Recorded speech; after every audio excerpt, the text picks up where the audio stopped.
This is Poppleton in Spring by Cynthia Rylant, illustrated by Teague. Spring cleaning.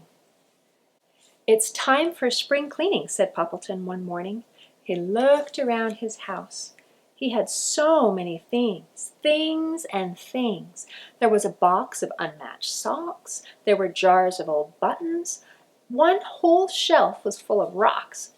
Poppleton liked his things so much, but he knew he had to clean. "I will take some things to Cherry Sue," he said.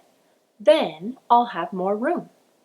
Poppleton went over to Cherry Sue's with an armload of things. "Goodness," said Cherry Sue at the door. "Would you like some things?" asked Poppleton. Cherry Sue really did not want some things. She was trying to spring clean, but she couldn't hurt Poppleton's feelings. "Of course," said Cherry Sue. "We'll put them in my attic." Poppleton followed Cherry Sue into her attic. He dumped all of the things into a corner. "I'll sure miss those things," said Poppleton. "I'll take good care of them," promised Cherry Sue. "Wow," said Poppleton. "Look at all of that yarn." "Yes," said Cherry Sue.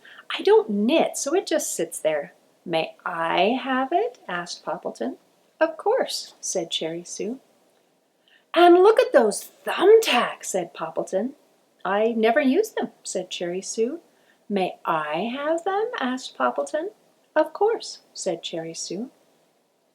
"Hey, a box of shoelaces," said Poppleton. Poppleton saw so many wonderful things in Cherry Sue's attic, and she was so nice, she gave him nearly everything. Soon Poppleton's house was overflowing with things, and Cherry Sue's was as clean as a whistle, except for a small pile of things in a corner of the attic.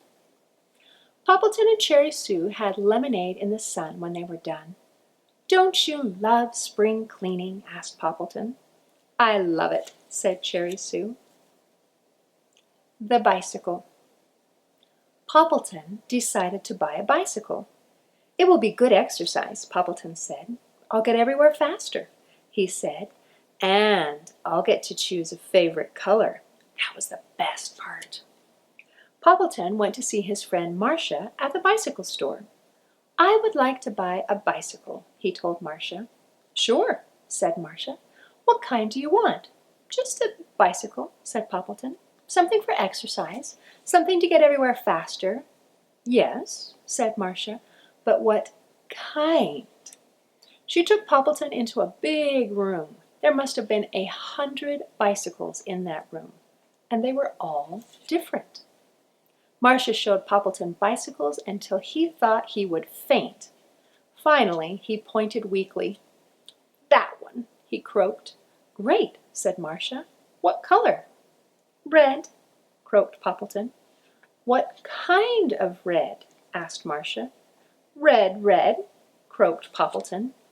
"We have 15 different shades of red," said Marcia. "Let me show you." "No!" screamed Poppleton. He ran out of the bicycle store. He ran all the way home. He got there very fast. Poppleton changed his mind about getting a bicycle. He decided he would just walk. And anyway, Poppleton was sure now that if he ever needed to get anywhere faster, he'd just run. The tent. In spring, Poppleton decided to sleep outside in a tent. His friends thought he was silly. "Why sleep outside when you've got a house?" asked Hudson. "Won't you get chilly?" asked Cherry Sue. "You'll catch pneumonia," said Gus, the mail carrier. But Poppleton didn't listen to any of them. He carried all of his quilts out to the tent. He had a flashlight and a pillow and some good books, and long after everyone else was asleep, Poppleton was still up. Sometimes he was reading, sometimes he was thinking, sometimes he was just paying attention. Poppleton loved spring at night. In the morning, he went back into his house. He had a cup of cocoa and some buttered toast. Then he went to find Cherry Sue. He showed her the new flower that had opened up while she was sleeping, and while he was paying attention. Then Poppleton went back inside and closed his blinds and slept in his bed all day. "That's silly, Poppleton," said everyone who passed. Everyone except Cherry Sue.